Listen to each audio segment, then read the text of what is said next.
have this terrible news that has just come in here to Fox 11. TMZ confirming that one of Kobe Bryant's daughters, Gianna, was on board that helicopter that has crashed. Gianna, known as Gigi, was 13 years old. So we have been hearing about 5 people on board. We have been told from TMZ that Vanessa, his wife, was not on board that helicopter. But now this news that one of his daughters, Gianna Bryant, was on the helicopter. TMZ confirming that. And according, the heartbreak for Vanessa. The heartbreak for Vanessa. And according to TMZ, what they were doing today, they were on that helicopter on their way to the Mamba Academy for basketball practice, the Mamba Academy in Thousand Oaks today. So they were heading, we don't know if they took off in Orange County or not, at Kobe's home, headed towards there.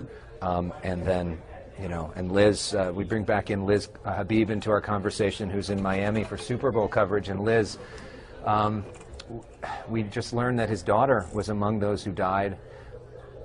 Talk for a moment, I know you've done some reporting on this, about Kobe's extraordinary love and embrace of the women's basketball game and his daughters and making them better.